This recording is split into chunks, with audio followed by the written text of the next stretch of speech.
So let's talk love and marriage, Huntsville. Y'all, this episode was crazy to me. First, though, happy Mother's Day to everybody out there who is celebrating. If you act in the capacity of a mother to someone, then we also celebrate you on this day as well. Okay, so let's dive in. First of all, I don't even know where to start with this episode. There's so much to cover. Like this interrogation of destiny, I feel like they keep playing her for some reason. Like I feel like everybody is just playing with her. I really do. And it's almost making a different side of her have to come out, but in a different way. Before Destiny, I felt like a lot of people used to say she was like super defensive. And I think she's responding in a much more controlled, most of the time, fashion, right?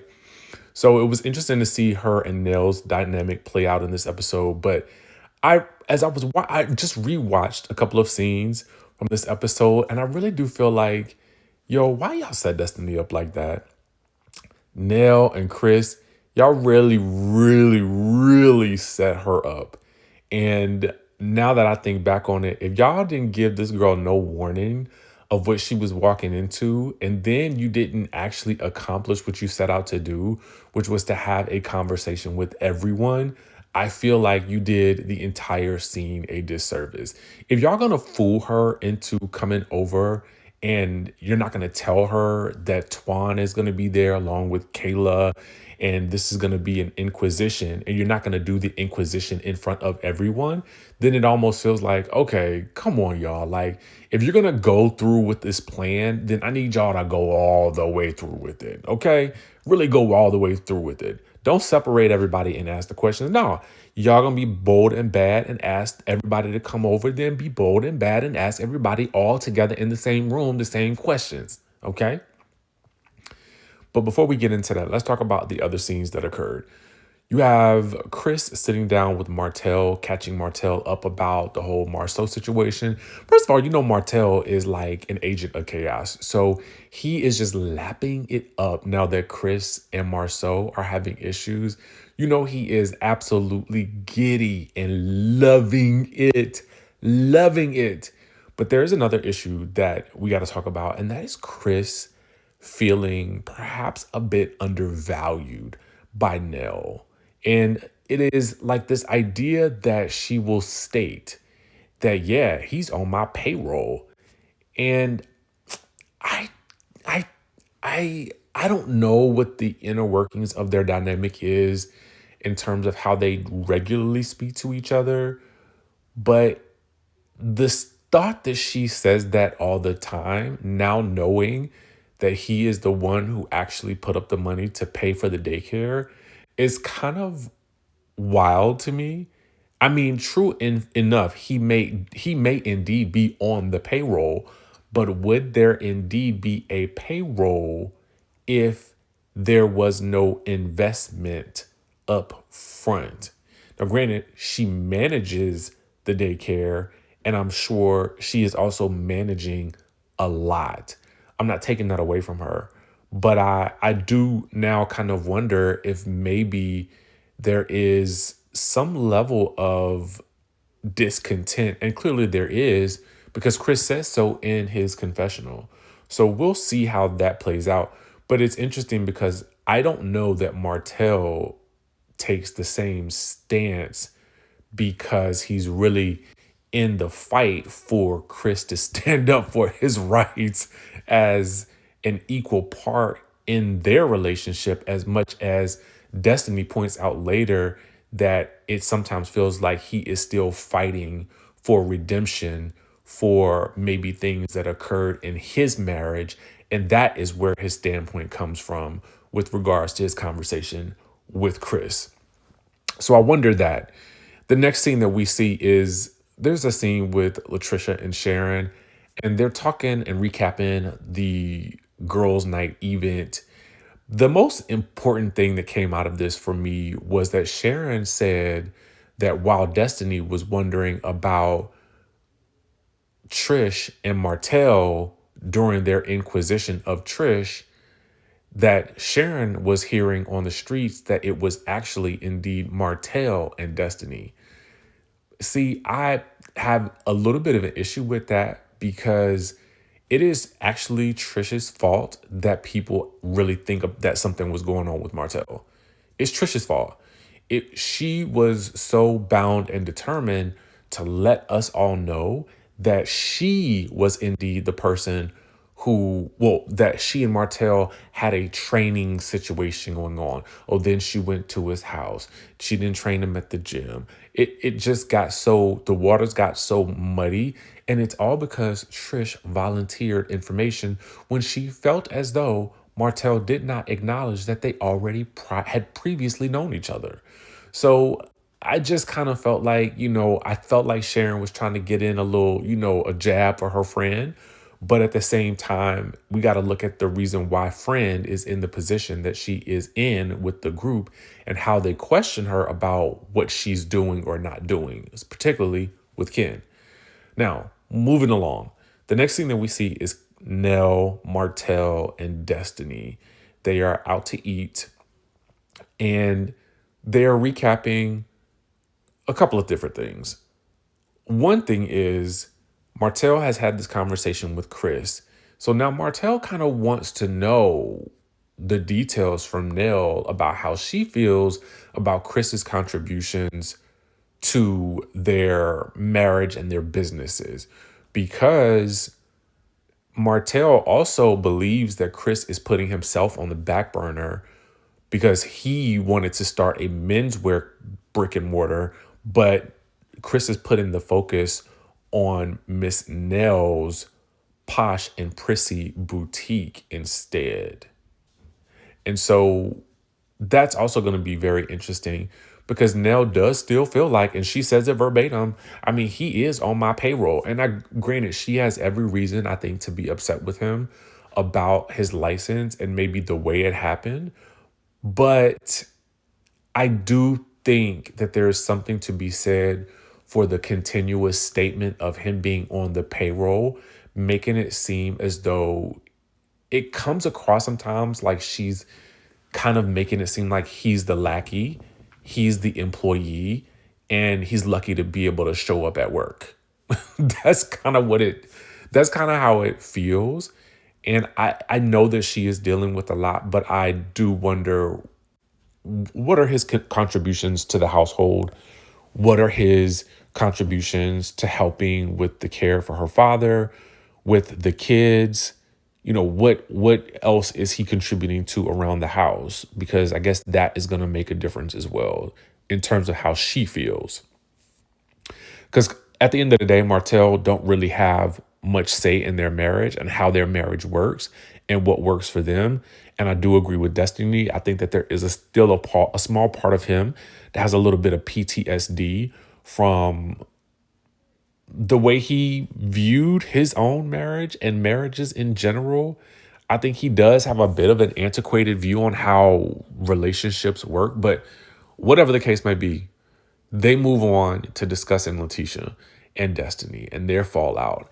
And, I think Martell is also loving this as well because he too had been at it with Latricia. And it comes up that, Martell, it is you that is the reason why I'm in the hot seat with Latricia now, because she says that I did not defend her.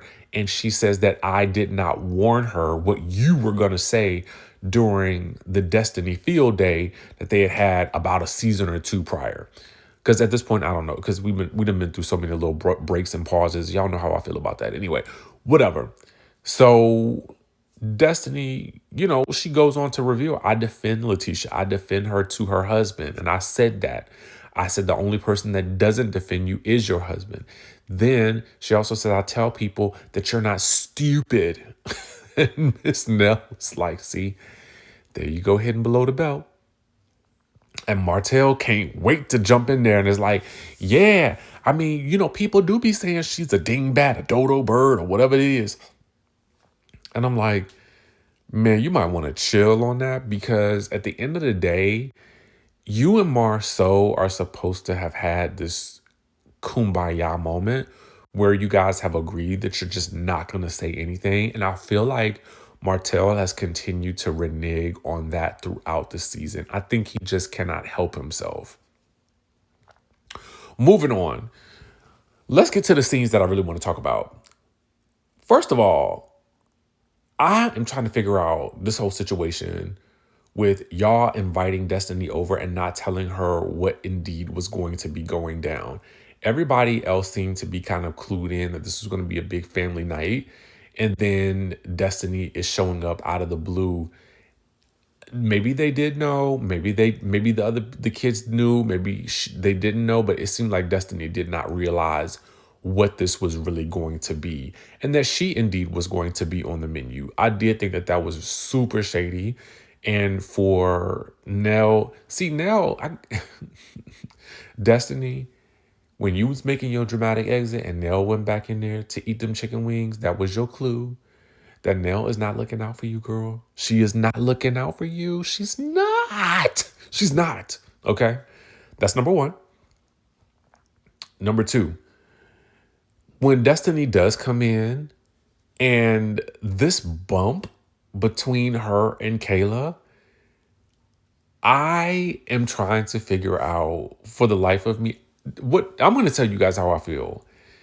I feel like Lance, first of all, was super messy in this episode. Super messy. Super messy. But I feel like Kayla also probably is projecting some type of feelings onto Destiny, because I think there's a presumption that Destiny is feeling her man. Because I feel like for Kayla, she feels like the situation between her and Twan is more than it maybe was to Twan.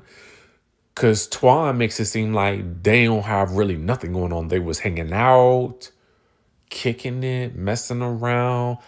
Whatever the case may be, it'd be a million and one ways to talk about how people are either together or not together these days.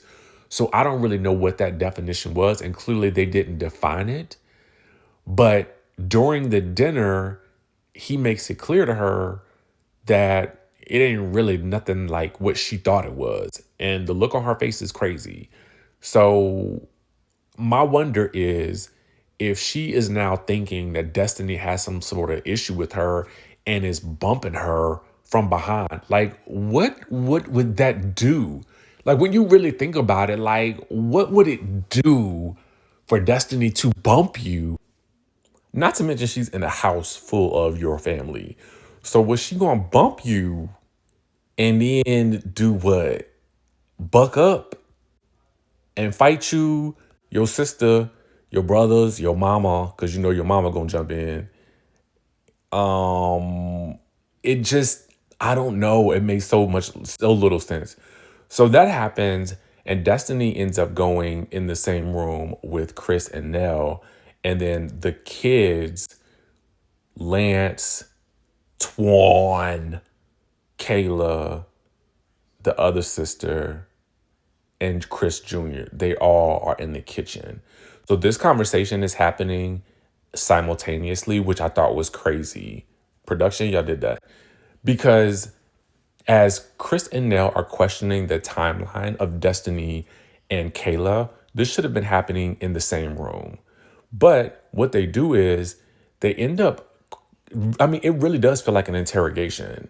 And Destiny really does seem thrown off by the whole situation. And they're trying to get down to the bottom of the timeline between Kayla and Twan and Destiny and Twan. Were they all dating at the same time? Now, to a certain degree, I do get it. Like, you want to know what's going on with your kids, especially your youngest daughter. But I'm trying to figure out how old is Kayla? Like, because if Kayla is like 25, like, what do y'all have to do with any of this? I mean, if she's 21, then okay, I can sort of maybe see a little bit of like, y'all got to put yourselves in this situation. But if she is older than that, then I'm wondering why y'all even in it. These are grown, like at this point, these are kind of grown folks. Y'all got to let them do what they do. Y'all probably should have been having these conversations with Lance, to be quite honest with you. But I digress. Anyway, here's where we go. Destiny's like, listen, I was basically told about this rumor from Twan brought this to me. Okay, she didn't say that, but it's kind of like given this was brought to me. Me and Twan were just cool. We had chemistry, but that does not mean relationship. So whatever conversations and timelines y'all need to discuss, y'all discuss that with Twan and Kayla. And that really does need to be the conversation that's being had that is not seemingly being had because they're not seemingly having the conversations with Twan and Kayla and the rest of the siblings like y'all need to. The family meeting that y'all need to be having is with that group. Okay? So in the kitchen, it is whether or not Twan and Kayla are a thing or not. And it turns out that they are maybe not as much of a thing as she thought that they were. And again, her face is like giving, oh, okay, that's news to me. So at that point, it's just giving some weird vibes. And she wants to know, well, who spilled the tea? Now, Lance is going to fall on the sword for this, for telling it to Nell and Chris. I mean, it was actually kind of Destiny, but the only reason Destiny knew is because Twan told Destiny. So if there had been rumors, the way that, because Lance makes it seem like there were rumors too. So my question is, did Lance hear these rumors first? And then Twan decided to tell Destiny? Or because he makes it seem like he heard them and he wanted to get the heat off of him because the heat is always on him. So I'm just trying to figure out who really started this rumor because it seemed to us that it came from the horse's mouth and the horse being Twan. So as he's got to go because he got to go to work. Chris confronts him outside. He wants to know what's going on with you and my daughter because I need to know. That's my youngest girl. And it felt to me like Twan was saying, like, yo, we doing our thing. You know, we getting busy. I mean, but then it seemed like he tried to clean it up a little bit. Like we just getting busy out, hanging out and doing the things. But that is what it is. I mean, and the situation kind of ends like, okay, I just want to know what's going on. But I'm like, y'all should be having this conversation with Kayla and Twan in the room together, you and Nell, so y'all can get the answers that y'all want versus piecemeal in this situation. Because inside, before Destiny gets a chance to leave, Lance and Kayla go inside with Destiny and Nell. And Kayla's like, well, why you bump me? And Destiny's looking like, what? Bump you? I mean, you could tell the situation is now whether or not Destiny bumped her playfully, which I could only reasonably assume that would be it. I just don't see Destiny bumping her to chest bump her to knuck if you buck bump her like in her mom's home. It makes no sense. It makes no sense to me. It's crazy to me. I feel like they putting 20 on 10 with this situation. And I feel like they projecting something onto Destiny because of the way she feels about Twan. And I think that Lance is doing a little bit of projecting too, because when Destiny leaves, escorted out by Kayla because she's wants to let Kayla know we don't have no beef. And she's like, get me out of here. It's giving crazy. But then it's funny when you look at Lance's face and you see that he feels some kind of way because that's how it looked. When Nell told him that Destiny felt like there was more chemistry between Destiny and Twan than Destiny and Lance. And so when Destiny left and said she had a date, Lance was wondering, well, was it with Twan because he had to go too? And Kayla's like, no, he had to work. I'm like, yes, girl, stand by your man. So anyway, the next thing we see is Destiny and Nell meeting someplace at a cafe or something like that. And essentially Destiny's like, listen, that conversation was super awkward. And it felt like an interrogation. And Nell, for her part, is offended because she's like, I don't think that Nell thought she was doing that, but clearly she did. And clearly, as an audience, as a viewer, that's what it felt like. By not telling her that Twan was going to be there, it was kind of a setup.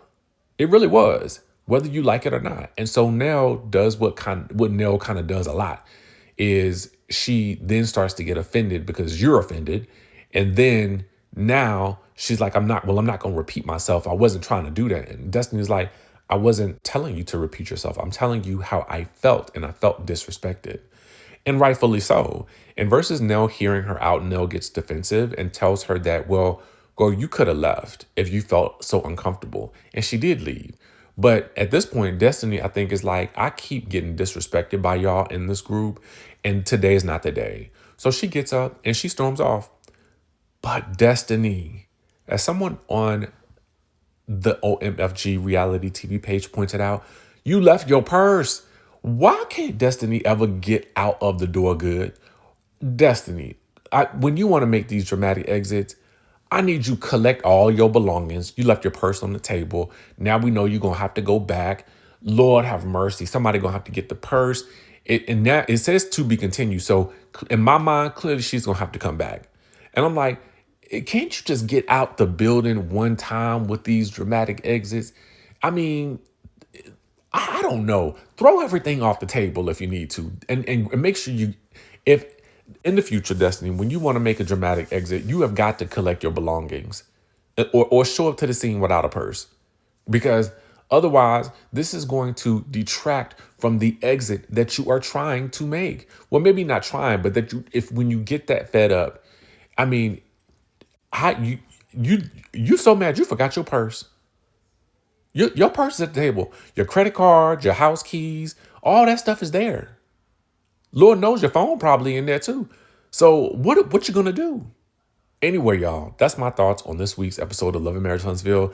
Y'all let me know what you thought in the comment section down below, and I will, of course, catch you in the next video. Oh, again, like I said, make sure you guys tap into the Faceless Content Masterclass.